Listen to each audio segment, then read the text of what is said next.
Hello students, कैसे हैं आप लोग। In previous videos I was talking about matrix and order of matrix. I hope आप लोग ऑर्डर निकालना सीख गए होंगे। एक छोटा सा क्वेश्चन कर लेते हैं। यदि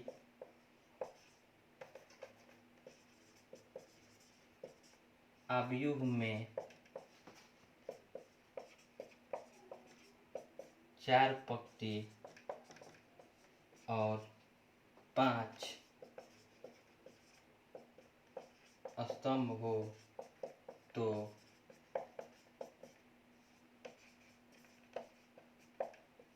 कोटि लिख।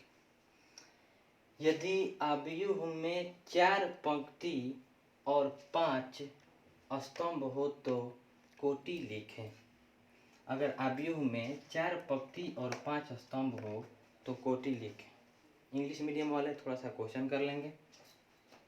If a matrix having 4 rows and 5 columns then write order.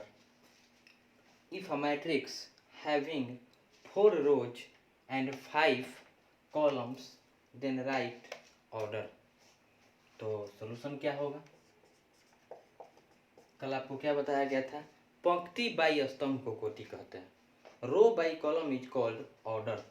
तो अगर हम ऑर्डर का बात करें, कोटि का बात करें, पंक्ति कितना है 4, स्तंभ कितना है 5, 4/5 दैट इज आंसर। ये आप लोग अच्छी तरह से लिख लीजिएगा। एक रिक्वेस्ट है आप लोगों से, जो भी हमारे स्टूडेंट्स हैं, अगर आप कोई भी कंसेप्ट क्लियर करना चाहते हैं 100%, then don't skip the video for few second. थोड़े से देर के लिए भी वीडियो स्किप मत करो, क्योंकि अगर तुम किसी बुक का क्वेश्चन करोगे, कोई भी बुक हो, तो क्वेश्चन आपको थ्योरी थोड़ा थोड़ा भगा के पढ़ोगे, क्वेश्चन समझ में नहीं आएगा, क्वेश्चन खुद से सॉल्व नहीं कर पाओगे, तो क्या कहोगे? जो पढ़ा रहे हैं बोर्ड पे ना, वही समझ में आ रहा है, खुद से कुछ नहीं करने आ रहा है। अरे एक एक वीडियो को तो 4-4 बार देखो। मान लिया एक बार समझ में नहीं, ये हल्का टॉपिक है, आप समझ पा रहे हो, आगे हम कैलकुलस पढ़ाएंगे, आपको मैट्रिक्स का इन्वर्स निकलवाएंगे, तो कैसे समझ पाओगे? 12th क्लास का है भाई, ये 5th-6th क्लास का नहीं है ना, 10th क्लास का नहीं है कि बस थोड़ा सा है सिलेबस पूरा हो गया। हाई लेवल का टॉपिक है, तो इसको स्किप करके मत देखिए। एक एक टॉपिक को आराम से 2-2, 3-3 बार देखो, तब तक तुम्हारा क्लियर ना हो जाए। ये ऑनलाइन वीडियोज का मतलब होता है। ये नहीं कि वीडियो आ गया, लाइक कर दिए, कोई भी कमेंट कर दिए, डिसलाइक कर दिए, बस हो गया। ये वीडियो किसके लिए बनाया जा रहा है? पंखा तक ऑफ किए हैं, गर्मी, इतना गर्मी में हम वीडियो बना रहे हैं, इसलिए कि आप 2 बार 3 बार समझ सको। क्लास में तो क्या होता है कि हम एक बार समझा दिए, वो सीन ख़त्म हो गया। अब तुम सोचोगे सर वो दोबारा टॉपिक लेके आ जाएं तो हम क्लास में नहीं आ सकते हैं, लेकिन यहाँ पर कितना अच्छा है कि आप एक ही टॉपिक को बार बार देख सकते हो कि सर कैसे बताए थे, फिर से एक बार देख लेते हैं। One more time depends upon you. तो मेरा इतना ही कहना है कि आप कोई वीडियो स्किप मत करिए, पूरा वीडियो देखिए।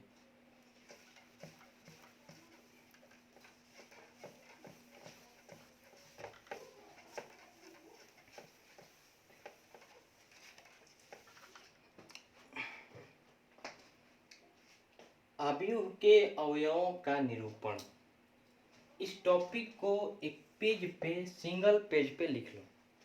Notation of elements of matrix, आव्यूह के अवयवों का निरूपण, notation of elements of matrix लिख करके एक पेज, सिंगल पेज छोड़ दीजिए, और इस टॉपिक पे बार बार आपका नज़र जाना चाहिए कि आव्यूह के अवयवों का निरूपण। अगर ये समझ गए बाबू, तो फिर समझ लेना कि इस चैप्टर में तुमको कहीं कोई प्रॉब्लम क्रिएट नहीं हो सकता। इसीलिए हम केवल टॉपिक के बारे में चर्चा कर रहे हैं। क्वेश्चन को फेमस करो, आंसर अपने आप फेमस हो जाएगा, हम क्लास में भी बोलते हैं। तो ये हमारे सामने एक टारगेट है कि हमको ये समझना है, notation of elements of matrix, आव्यूह के अवयवों का निरूपण एक सिंगल पेज पे लिख लो और छोड़ दो। ठीक, नेक्स्ट पेज पे चलो।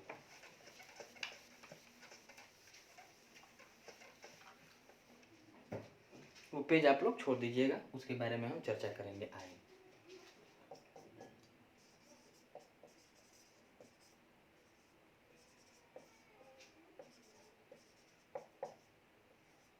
आव्यूह के प्रकार, टाइप्स ऑफ मैट्रिक्स।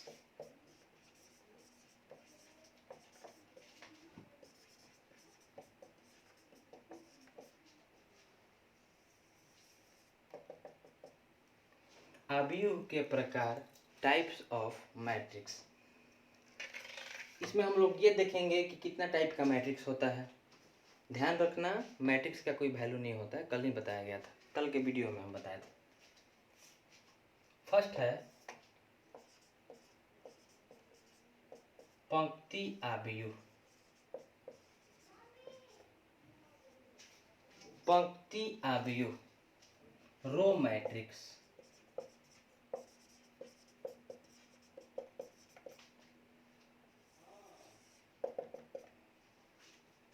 ब्राइटनेस हो गया यहाँ पे, तो आप लोग लिख लीजिए पंक्ति आव्यूह। आव्यूह के प्रकार का यह पहला टॉपिक है, पंक्ति आव्यूह, रो मैट्रिक्स।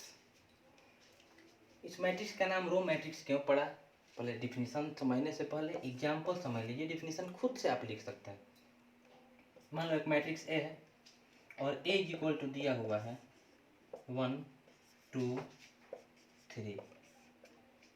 एक मैट्रिक्स बी है, बी इक्वल टू दिया हुआ है x y z t, x y z t. और एक मैट्रिक्स यहाँ पे सी है, सी इक्वल टू दिया हुआ है 1 2 एक्स वाई।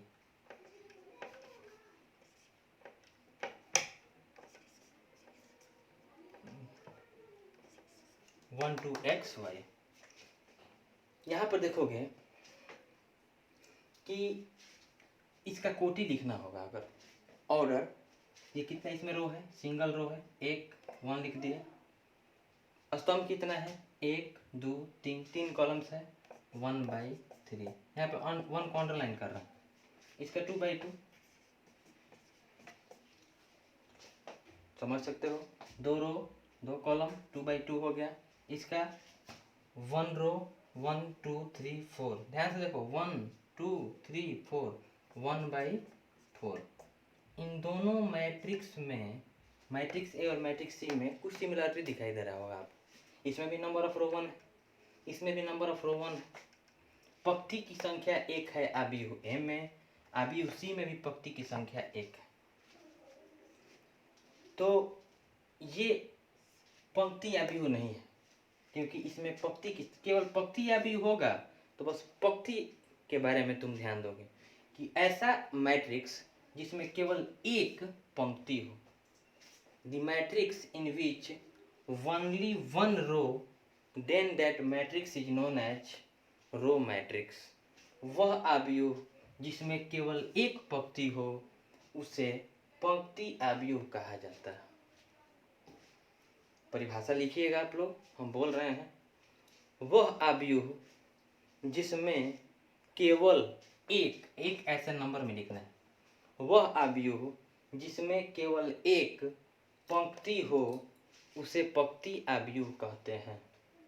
इंग्लिश मीडियम वाले, the matrix in which only one row, then it is called row matrix. ठीक है, जिस आव्यूह में केवल एक पंक्ति हो उसे पंक्ति आव्यूह कहते हैं 1/3। तो ये दोनों एग्जाम्पल को नोट कर लो, ए और सी। ठीक है, आगे चलते हैं।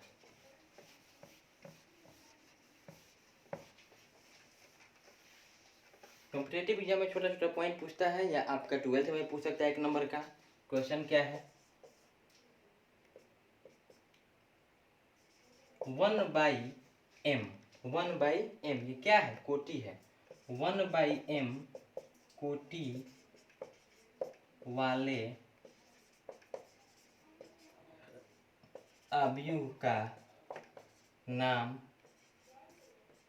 लिखें।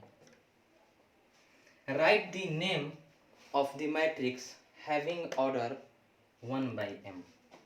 Right the name of matrix having order 1/m।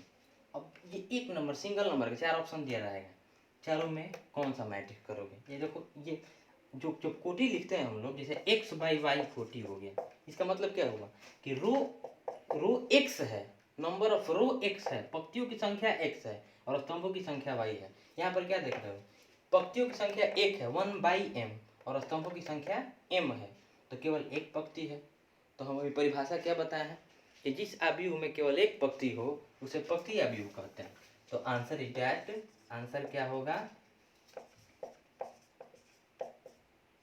पंक्ति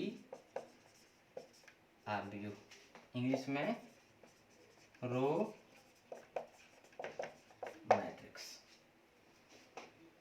आई hope this is clear. Next,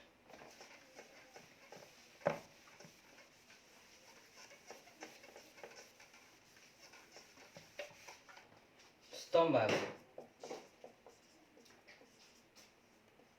स्तंभ आव्यूह, कॉलम मैट्रिक्स, समझ गए होंगे। जिसमें केवल एक पंक्ति हो रहा था, पंक्ति आव्यूह हो रहा था, और जिसमें केवल एक स्तंभ होगा। फॉर एग्जाम्पल पर ले लेते हैं 2 4 6, ये क्या है 1 2 3, कितना रो हुआ 3, कॉलम कितना हुआ, सिंगल को सेटिस्फाई कर रहा है, नहीं तो सिंगल को सेटिस्फाई कर रहा है तो नंबर ऑफ कॉलम तो एक हुआ, तो 3/1। स्पेशलिटी क्या है बाबू, नंबर ऑफ कॉलम इज 1। स्तंभ कॉलम एक स्तंभ हुआ, मान लो ये मैट्रिक्स ए था, तो बोलोगे बार बार यहीं से इंडिकेट कर रहे हैं, नहीं, जो मन कर रहा है वो आई से मत करना, आई और ओ से मत करना कृपया करके, कुछ देर में हम इसके बारे में क्लियर करेंगे। उसके बाद ABCD का जितना लेटर है ना, कोई भी करो, कोई दिक्कत नहीं। Next example B, second number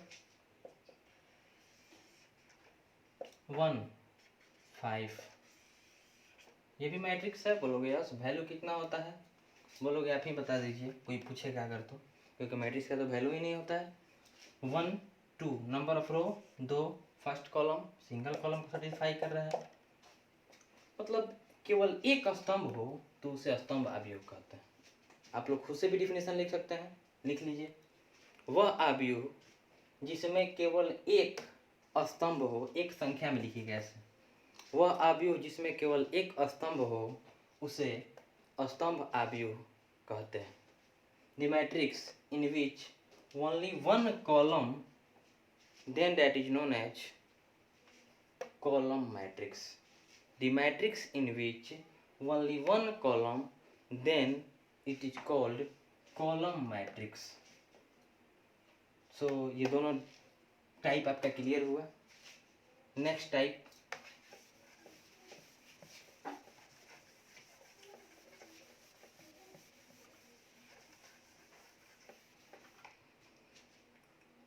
वर्ग आव्यूह।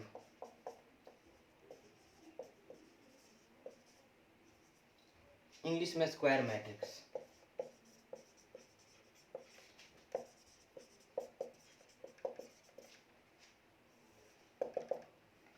ये मत समझो कि ऑनलाइन वीडियो है, ये समझो कि हम सामने से पढ़ रहे हैं, सर हम लोगों के पास में है, सामने से पढ़ रहे हैं, तब क्लियर समझ में आएगा। कल क्लास देखो, कल हम क्या बताए थे कि आयत में वर्ग छुपा होता है, आ गया ना। कोई भी बात ऐसे ही नहीं बताया जा रहा है, उसके पीछे जरूर कोई ना कोई कारण है, तो वर्ग आव्यूह आ गया। अब वर्ग आव्यूह का सबसे सिंपल क्या है कि जितना पंक्ति होगा उतना स्तंभ होगा, ये याद कर लो, जितना पंक्ति होगा उतना ही स्तंभ होगा। गिन लेंगे, कोई कहेगा किसी आव्यूह में पंक्ति 5 है, स्तंभ रो 5 है, कॉलम भी 5 है, कौन सा मैट्रिक्स है, बोलोगे वर्ग आव्यूह, स्क्वायर मैट्रिक्स। अगर किसी मैट्रिक्स में केवल एक रो हो, कौन सा मैट्रिक्स होगा, रो मैट्रिक्स होगा, पंक्ति आव्यूह होगा। केवल एक कॉलम हो, कौन सा आव्यूह होगा, स्तंभ आव्यूह होगा। रो और कॉलम का संख्या बराबर हो जाएगा तो वर्ग आव्यूह हो जाएगा। तो पहले एग्जाम्पल देख लेते हैं। इसके बाद क्वेश्चन करेंगे। जैसे अभी ए हो गया 2 3 4 5। चलो तो गिनो 1 2, 2 रो हो गया 1 2, 2 कॉलम हो गया 2/2। ये क्या इंडिकेट कर रहा है? पंक्ति को इंडिकेट कर रहा है। ये किसको इंडिकेट कर रहा है? स्तंभ को इंडिकेट कर रहा है। आर बाई सी को ऑर्डर बोलते हैं, रो बाई कॉलम, पंक्ति बाई स्तंभ को कोटि बोलते हैं। तो पंक्ति की संख्या 2, स्तंभ की संख्या 2 आपस में बराबर, तो ये वर्ग अभी गौर से देखो, क्या ये वर्गाकार नहीं दिख रहा है? इसीलिए इसका नाम वर्गाव्यूह पड़ा है। लेकिन ऐसे नहीं, वर्गाकार दिखेगा तब नहीं। आपको बस इतना याद रखना है, the matrix in which number of row and number of columns are equal, then that is known as a square matrix. The matrix in which number of row and number of columns are equal, then that is known as a square matrix. वह अवयव लिखते जाइएगा, वह अवयव जिसमें पंक्ति और स्तंभ की संख्या आपस में बराबर हो उसे वर्ग अवयव कहते हैं। एग्जाम्पल फर्स्ट ए हो गया, ये मान लो जैसे बी नंबर अवयव हो गया 1 2 3 1 2 3 4 5 6 0 0 1। ऐसे नहीं कि कैसा दिख रहा है, नंबर ऑफ रो काउंट करो, फर्स्ट सेकंड थर्ड 3 रो है, फर्स्ट सेकंड थर्ड 3 कॉलम है, क्या देख रहे हो? रो और कॉलम इक्वल है, स्क्वायर मैट्रिक्स, ये भी वर्ग अवयव। तो इंग्लिश हिंदी दोनों में आपको समझ में आ गया होगा। आगे के टाइप 4th नंबर टाइप के बारे में हम लोग नेक्स्ट वीडियो में पढ़ेंगे। धन्यवाद।